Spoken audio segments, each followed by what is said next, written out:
Welcome. You're watching Physical Activity Researcher podcast.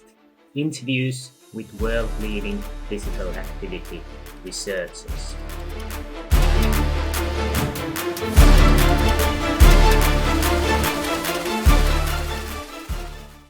Welcome everyone. We are going to have a very interesting episode as we are discussing active learning in relation to sleep, sedentary behavior, and physical activity measurements. And we have a great guest for this episode. She has done her Bachelor and Master's degree at Nova School of Science and Technology in Portugal and her PhD in biomedical engineering in University of Twente. Then she has worked at Roessingh Research and Development Centre in Netherlands for 8 years, coordinating and managing EU research projects related to eHealth. She's been also teaching courses on physical activity, digital health, and virtual coaching at the University of Twente. She has acted as a board member for 5 years in International Society for the Measurement of Physical Behaviour. And while ago, she started as a Chief Customer Officer at Fibion. Ladies and gentlemen, please welcome our guest, Dr. Miriam Cabrita. Welcome. Hello. Thank you very much, Ollie, for the introduction. Great to have you again in the podcast. So we are going to discuss about active learning and how do you see the role of active learning in universities? You have been as a student in 2 different countries, you have been teaching, and you have also seen the development side in your work at the development center. And so how do you see the role? I think it's very important. It's key. If you think well, the teaching, the education, the traditional, let's say, hasn't changed a lot in the last, I dare to say, hundreds of years. This role of there is someone that is in the front of a classroom saying, and sometimes in a monologue, unfortunately, even way. And of course, you have the books, you have materials, but it's very different. It sounds even a bit insane to me, and I'm definitely not from educational science. People know much more about that, but some things stayed the same for a long time. And what I experienced, and I don't know if it's just the change of the country, as you mentioned that, but to be fair, now I'm back to Portugal and I talk to colleagues who work in universities, and I see there was also a change here. So maybe it was the change of countries, but also the time, let's put it honestly, that there is much more effort, much more attention in involving the students in the learning. So to go from the passive, that the student is just gathering, getting information, is just absorbing, to I have an active role. The students are empowered to also have a role in their own education, and to search for the answers, not to get all the information, but to search for it. And I think especially in this field, when we are studying. Now you are talking about sleep, sedentary behavior, and physical activity. It's key that if you want to teach about measurement, it's if you just give the data. For example, if we are talking about that, you give a data set to students, is very different than if the students collect their own data set. But I think we will go into more detail, most likely in the conversation. But just and another point. So I think there are 2 points here: is the role of the student in education, and also what I saw that was actually one of the things that I really liked when I went to the Netherlands. I went for an exchange program, and then I ended up staying there. That you also have mixed students in a group. For example, you have a course, but it's not a course just for electrical engineering, or a course just for biomedical science, or a course just for the students. But in the same course, you have students from different backgrounds working together in group assignments, and that is also very stimulating, because of course each person comes from a different background and has something to give to the group assignment. So I think this combination of being more active and then being also with other people from other backgrounds is very encouraging in university Yeah, I nowadays. think that's a good point. I had just a podcast recording with the astrophysicist who went to neurology and is now analyzing sleep, and she was Nice. explaining how her background of working on the surface of the mirrors, that she used to look Yeah. the telescope's mirrors, and it helped her to understand the EEG signal differently than the people in neurology, and she was able to bring fresh ideas. So I think Yeah, that's yeah, fascinating. I It's think really that's, cool. and I don't think, I think in many countries, I did my studies in Finland. There was a little bit of mix of backgrounds, but it was mainly that some were from studying to become PE teachers and some were studying biomechanics. So it wasn't very different, especially as a Mhm. first, second year student. They basically had the same background, same understanding of things. So was it in Netherlands that they intentionally mixed from very different fields? Yeah, I think so. And even I'm not sure if that went through, but if not, or if it's already in place, or if it's just in an idea. But even there were some thoughts of letting the students choose their own courses in general. So not just a minor, but you go to the university and you say, I want to do this course and I want to do that course. I want to do that course. What's your title at the Mm, end? I don't know. Is mm, it important also to mm, have a title or not? But this is not a discussion today, of course. It's but there is this trend to give as much freedom. So my experience at the University of Twente was, I think, more in line with what you are saying. So that you would have, I don't know, that's something that's relevant for here. I teach the course on physical activity, or some guest lectures in the course that combine students from more biomedical sciences, psychology, and health mm, sciences. So there you already had, but it's all, let's say, in the health. But I'm also thinking about another example from the University of Applied Sciences, that had a project, but the students would, of course, receive credits for, would count for their curriculum, where it will be really complete different studies. So you could have, I think, for example, from fashion, and then mm, electronics, and then uh, I don't know, say something media. And the idea is that was that the companies or organizations in the region could set some challenges. Um, and the students would work together in a group to solve that mm. challenge, but completely from different perspectives. And I think it's very interesting. You come with different eyes, with Mm. different lens, No, I basically. think that's really important. I think it's a good point for active learning to bring different kind of people, because it really, you learn that people think differently and you learn to think differently also. Yeah. Yeah, and also I think from preparation for professional life, because do you work with only people from your Yeah, background? Is there, I mean, only if you really look in a very specialized, in a very controlled environment, but mm, I, I don't think yeah, yeah. it Yeah, no, happens so often that's a good point. anymore. And for me, like, I was studying in sports sciences, and if, in free time I was in the sports team training every day.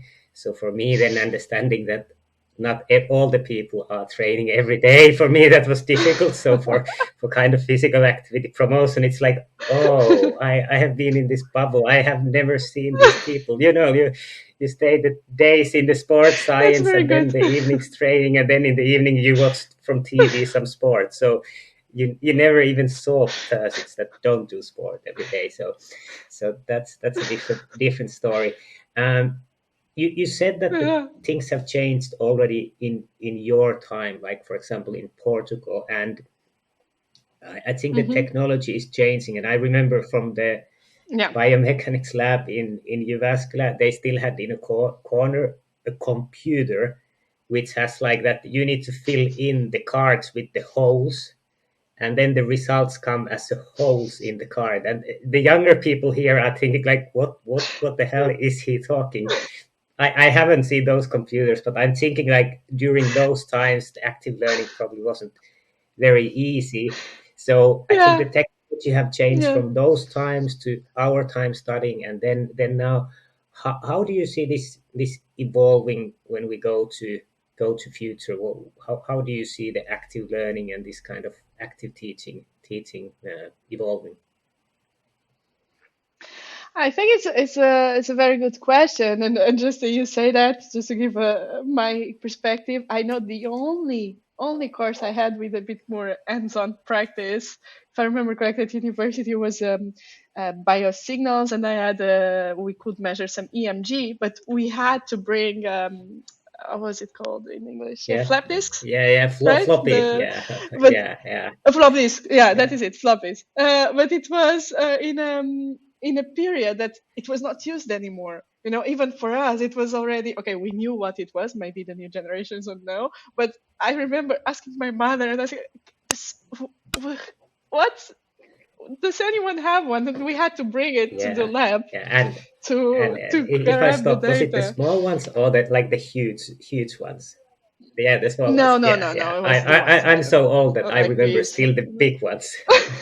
That is, yeah, Okay, those ones that's I like don't the size of remember. a That is still laptop that before. you put in, and then there was like half a megabyte of space or Okay. something. No, but going to your question, I think it's very, of course, if we think just to put things in context. So I started university 2008. I started my bachelor. At that time, we definitely didn't have so much access to sensors or for physical activity, sleep monitoring. And even I can say, even we did my PhD within a 4 years time, it was a huge difference. Was exactly the time when all the consumer devices became very trendy. Um, but if I think, so when I was teaching, we were bringing the devices, and if I look maybe now or even or soon, you could go much more into the bring your own device idea, that you don't need to give sensors to the students because maybe they are already collecting their own physical activity and sleep, and especially if we are in the fields, as you said, if you are in already in sports science. Or is there a student of sports science nowadays that doesn't use Strava or something Mm, similar? I I don't think so. So you do, but you are yeah, not a true. student anymore. No, but or something similar. I don't know, some kind of app, whatever it is. I just mentioned Strava because of running or cycling, but can be something else. Um, so even maybe this active learning is already happening Mm, unconsciously because they are already, or it will be more and more monitoring or using some kind of device to monitor sleep, physical activity. Um, but I truly believe that it's this is not just let's say a fancy thing of the moment, so to engage the students.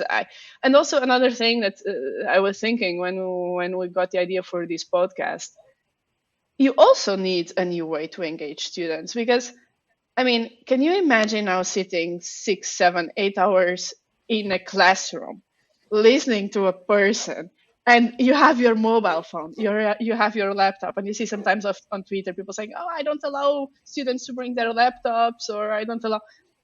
Yeah, you would look at your phone. You will not stay for 2 hours in the classroom without looking at your phone. You will get distracted, and what is just, "Oh, I will just check this message," half an hour later, you are still on your phone. So even if it's for that, and you can say, "Oh, you blame the students," I don't think it's mm, fair, because we will do the mm, same.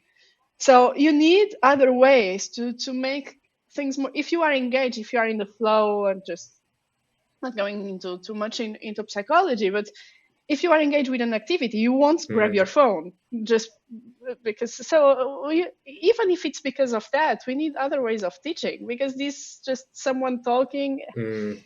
Yeah, no, that's definitely a good point, and I think also not maybe related to much active learning, but even like lectures, that do you really need them? Like, I think it's more effective to read from Yeah, the also. book or listen them in a audio format, and what's the point of sitting in a room together and talking? Yeah. If you together, why not then do something hands-on, something active? Yeah, or just use the yeah, absolutely. I also see some colleagues, some former colleagues, for example, doing much more. Okay, these are the materials that I advise the students to read, and I'm open from this time to this time for an open session for discussions. Bring your questions Yeah. and let's Yeah, I discuss. fully agree. And you said about the technologies, that there's consumer devices that students have, and then we have these hardcore research devices in a way that might be difficult to implement in a teaching, that it takes too much time to set up, maybe too difficult in a 2 hour class, for example, to get. And then there's devices in between. We are going to discuss in part two about the student lab, new student lab. But also, for example, I have had the interview with the Run Easy CEO, and it's good measurement, real biomechanics measurement of the center of mass, and you get results ready, but still like good solid measurements, but very easy to use in for Yeah, example in a classroom. So I think there's this kind of devices that are nicely now in between, because if you only use just consumer devices, basically they are totally black box most of the time. So you yeah, just absolutely. put it on somewhere on the body, and then you get the number that, all right, energy expenditure is 265, and nobody Yeah, knows how it's calculated, and it's secret. So no. how do you see the role of this, that you can see the signal, you can understand that where does it come from, that you see the raw signal and then the results? How do you think this helps in active learning? I think it's a very good point, and here we have to think about what is the study program and what is the interest, what are the learning goals also, because as I said, for example, if we are going more more technical Mm, direction. I don't even say technical, but more into the biomechanics, biomedical sciences, more then it's very very different to if you give a data set to students that I don't know, it was gathered somewhere else, and you give a data set and say go analyze this data, or as I said, if you record the data yourself, and these are the students that really are interested, even if you want to teach us things as mm, noise, concept of noise in data, um, it makes much more sense if the students are or they can understand much better if they were the subject, that the data was recorded. They think, oh yeah, I was in the train at this time, or I was, maybe this is the reason, mm, when I was, that data is this way. Then if you give a data set and you say, okay, let's see the noise on this data set, but they have no idea about the mm, recording, the conditions when the data was collected. So especially for this type of study programs, is definitely important. Um, when we talk about just the raw signal to understand what's happening there, and of course, when what you were saying, when you want to go to concepts as energy expenditure, or even to be something more intensity mm, levels, if it's light activity or moderate activity, it's very different if you already get that label, that mm, category, or if you figure it out, if you even design your own algorithm, because it's not about validation, it's just it's a learning mm, process, and you say, oh yeah, indeed, at this time I was walking to the supermarket, saying something. Yeah, I was walking, and here is is more active. I think you relate much more the same way that you relate. You almost, okay, maybe this sounds a bit, but you empathize with the data Mm, because it's mm. your own data. It's much more Um, interesting also for to look. it's much Yeah. more interesting. You get, and I think we are curious by nature, and if you are at university, you should be curious at least. And it starts getting, oh yeah, here Mm. and this happened, and much more than if you get a, a table or with numbers from someone else, and okay, now let's try to understand what the Yeah, data is I here. think that's really good. And for example, that to increase the understanding, you could first, for example, to have the students to do self-reporting. You could do Yeah, retrospective self-reporting. You could do kind of timely that you are feeling when you are doing activities. So you would actually see the effect of memory in the retrospective. yeah, Then you could have a consumer yeah. device Memory and a bias. more accurate research device. So you would actually get the Yeah, bias of self-report. You would get the difference between probably categories between consumer device and then the accuracy. So that probably helps quite a bit to yeah, understand the critical yeah, thinking between the different variables. Yeah. yeah. 100%. I think you got that's really the point. The critical thinking. I think that is something that comes with active learning. That's not just accept everything that is being told to you and now absorb it and let's be honest, say it in the exam and you are done. But to be critical, and that's something that you get. You are critical about the data that is being collected. And for example, what you mentioned, the memory bias, that you understand, yes, there is a lot of memory bias, and it's not that people want to lie to you. And now thinking, for example, about the more health psychology um, students, that it's not that people tell that they moved a lot yesterday because they want to lie. Sometimes it Mm, happens, okay, because that is the more they want the social accepted mm, answer, but it's also a lot of memory mm. bias, and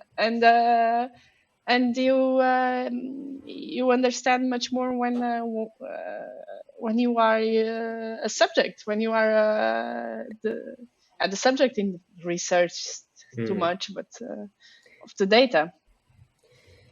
Yes, good points. And I think I quite often see that we have sometimes, for example, clinical customers, and I can notice that they haven't been watching the raw signal when they have been studying, because they might have like questions, for example, like you have an accelerometer on the wrist, and then they are saying that this says that I was sleeping and I was just laying without moving in the bed for 1 hour. Like, why your device is not working?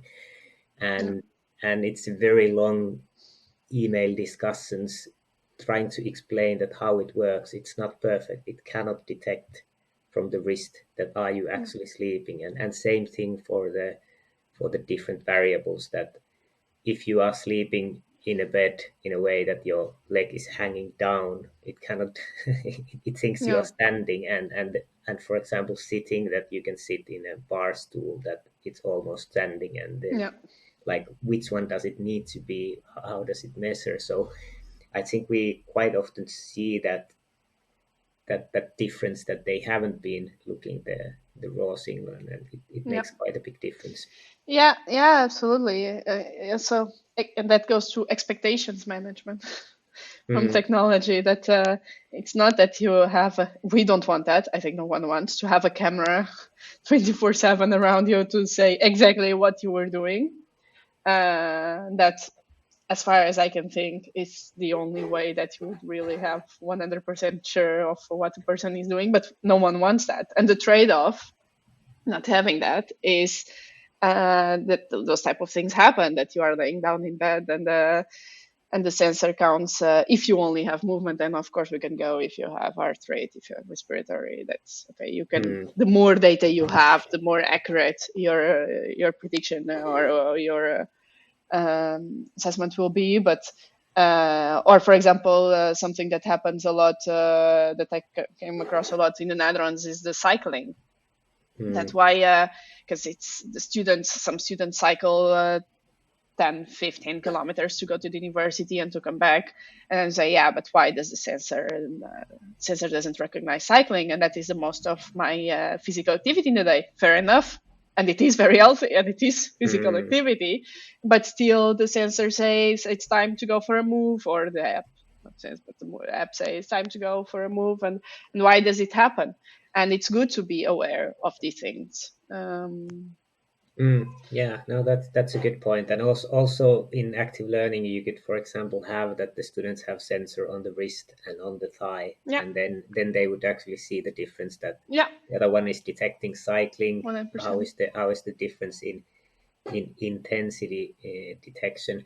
How do you see the active learning in relation to sleep, sedentary behavior, and physical activity in different fields of research? How does it differ between more engineering, technical side, more psychological, and this? How do you see the differences? What should teacher be considering? Yeah, it's a good question. It's very different. So what we already touched that, for example, and that I'm sure you can tell much more for the sports science and for the movement sciences. Maybe are much more interested in the data. I would say also the raw data. I don't know what is your experience also from there. Yeah, I have studied like exercise physiology, sport coaching, and fitness testing, and biomechanics. So I think biomechanics is probably most about the signal itself. Hmm. You usually need to be, if you do a PhD in biomechanics, you need to be coding at least some of the Yeah. analysis. Usually exercise physiology people in general don't code in their PhD, for example. So I Yeah. think that's difference. And in sport coaching, it's more about the result variables, although you need to understand that where do they come from. And then if it's fitness testing, you need to look quite a bit signal. It's not very easy to look for the lactate thresholds. You No. really need to see the ventilatory gases, lactate, and so on. So I think that's again quite a bit of looking at the signals themselves. How do you see it from the side that you are coming, and with the you've been teaching Yeah. also the virtual coaching and other Yeah. things in the uni? Yeah, I think it's and I was just sorry, I was just thinking because of what you said, that of your bubble of your studies, that maybe even for the active teaching, I think an idea is in that case not just that the student measures himself, Mm, but even, I don't know, give the sensor to someone that accepts it, of course, your mother, your father, so someone that is outside the mm, bubble, to also understand what happens with someone that is very sporty, very sportive, but very yourself, for example. But mm, that there is also a world outside the bubble, but still in a safe environment. It's still someone, a friend or a family member that you know. And then mm, look at that data. I was just thinking about it in this case. But going to your question of the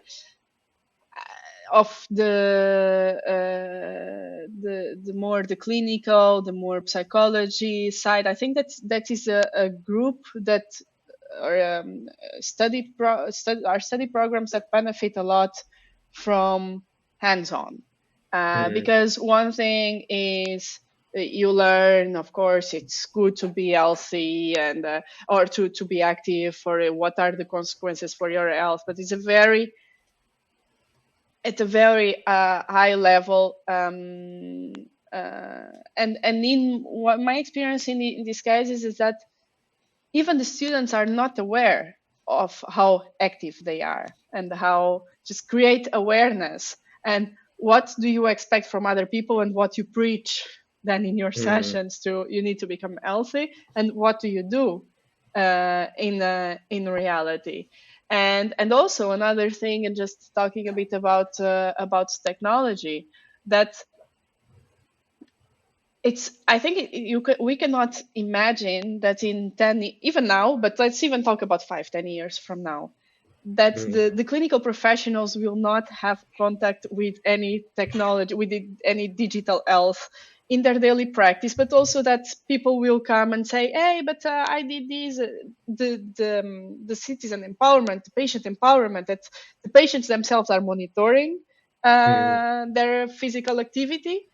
And then if you as an healthcare professional never did it and have no idea how it works, you get, I don't know, I think it's also building of a set of skills for these let's say healthcare professionals in a very broad sense of the word, that you will be confronted with technology, with this type of self-monitoring technology in one way or another. I cannot imagine that you will not. We are talking, of course, now about Europe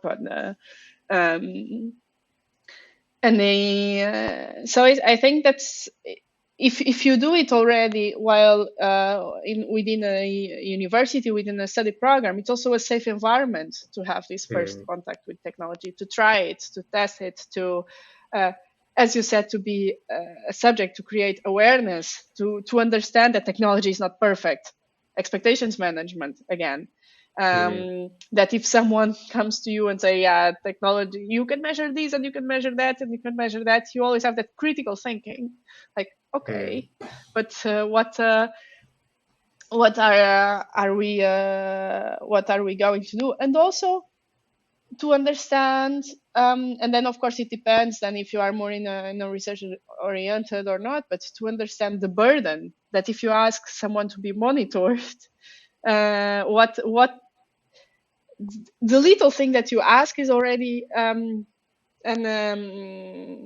something that you add to the routine. And if you try it yourself, you understand much better. Oh, it's just answering this question. And, oh, it's just doing the sleep log, the sleep monitoring. I think sleep is perfect because it's just, I just give a book, a diary, and you just write down the time you went to sleep and the time you wake up. Do you prefer this, or do you prefer a sensor that you put under your mattress and you don't have to do anything? You just lay down, measure the things, the data is sent. Maybe just the first day you have to, I don't know, or connect to an app or something, but it's very little. So also to understand how it is to be on the other side, on the side of the patient or the subject. So that's that I think it's it for this. So prepare for the future for the clinical professionals, and also be aware of create awareness about the behavior. And then I think there is another one that is the more media, and just thinking about my own experience, I was also teaching a course for creative technology. So students had, the first lecture was always almost about what is healthcare, and it was very interesting because at the University of Twente is, I would dare to say, one of the most international study programs. So we would have students from everywhere. And yeah, you would start really with the basics of healthcare. And this was a course that was very interesting because we always had like a client. And in this, for example, one of the years we were working with students, with the patients, or with association of multiple sclerosis. And you even start with how to talk to people, how to talk to patients. But it was amazing. And it was really good to see the growth of the students. And the feedback that we received is that they were, this creative technology, or the ones that were more digital media oriented, was like, yeah, we want to build the next big app, that is the big dream, the next app that will, and of course, health, fitness is now, but they never talked to, they didn't know what healthcare was and how to talk to people. And in these courses, even in this year that we worked with multiple sclerosis, I always try to include some measurement, just to have a feeling. And of course, we are not talking about, in this case, about clinical. It's more in the fitness, in the wellness domain. But just understand a bit, to get a bit of Mm, a feeling about this field, and it was always very very appreciated. That's very nice. mm, It was an elective, of course, not a mandatory course, but the students who join would appreciate it. mm. And I think now, as you mentioned that you had like multiple sclerosis, for example, I was studying in sports sciences, and for example, we had like how to do exercise prescription for Yeah, different patient groups, but we actually never saw patients. So for me, like different patients with different conditions, they are just words on a book. yeah, I don't know how it looks like.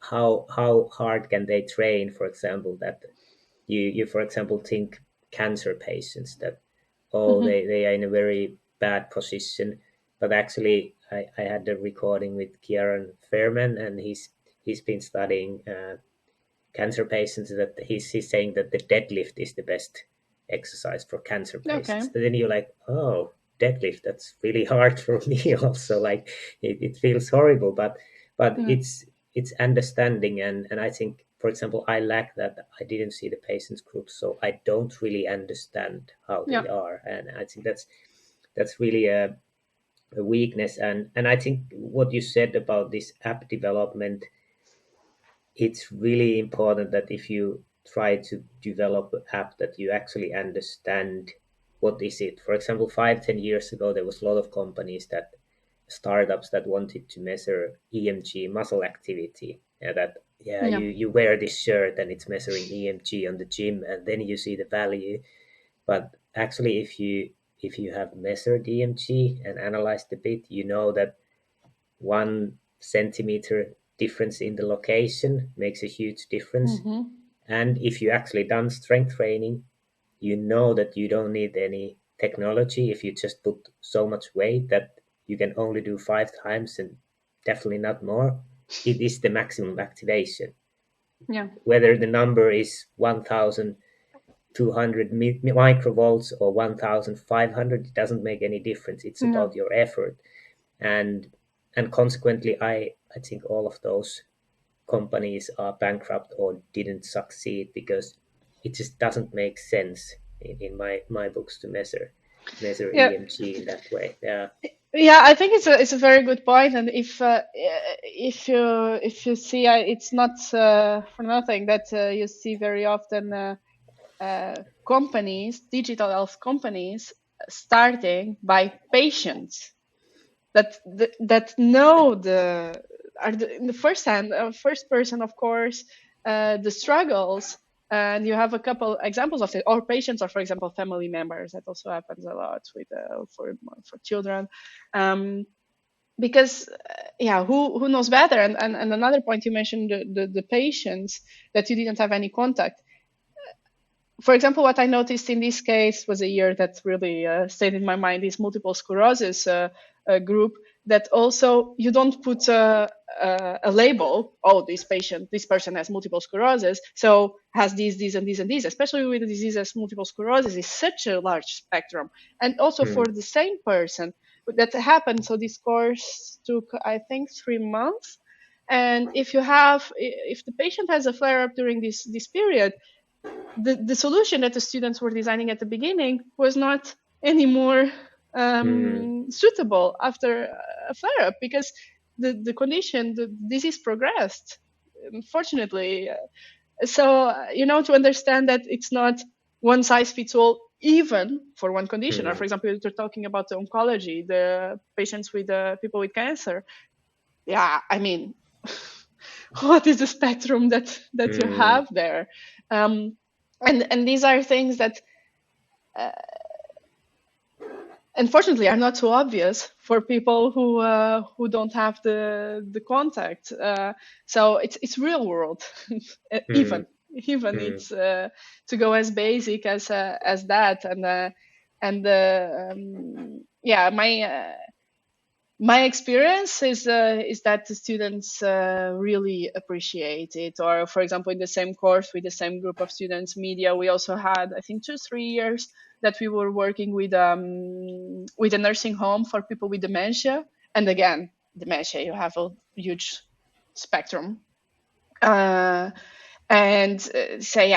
was very interesting because we see a lot of the developments for technology to support, I don't know, from memory games, cognition games, to uh, um, everything stimulation.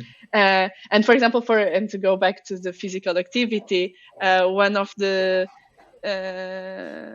things they did was a garden, to a virtual garden, but to help people or to motivate people to move.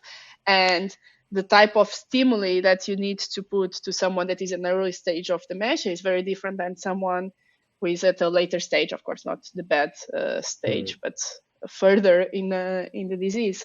So it's it's very. I think it's very interesting, and it's this active, this being at the place, feeling, being the seeing it with your own eyes, experiencing with your own hands is very important for everyone. Yeah, yeah, and also seeing the technology, but also doing the test, for example, Yeah. yourself. I'm thinking, for example, the measurement of balance or measurement of maximum strength, that many times people who haven't done it themselves, they think that, all right, you do the measurement and you get the value and that's it.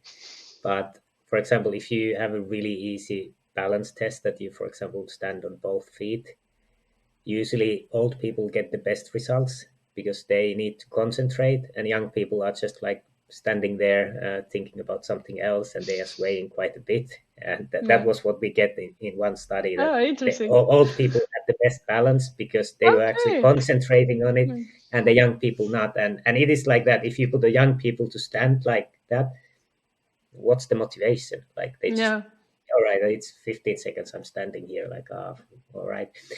And I think the same is for maximum voluntary contraction, so testing the maximum strength. I've been in quite many studies in sport sciences, and it's crazy as a research assistant how much you need to shout for the persons, and the louder you shout, higher the force is. So it really is. I don't know if you have done it, but it's really about. The wrist. No, Is that we wrist, but also, like, for example, especially like something hard, which is, for example, quadriceps strength, like knee okay? No, I never extension. did it. It is like you can, for example, do first that you don't shout, and you get, like, for example, 200 newtons. Then you kind of shout a little bit, you get like 300, and then you shout a lot, you get 600, and it can be like it can double, and Okay. it's crazy, and it's also about the critical thinking, that if you have a study design which is testing something, that you drink this drink and then we test the MVC again, it's really easily like just a bias that the Yeah. participants are a little bit more motivated. Yeah.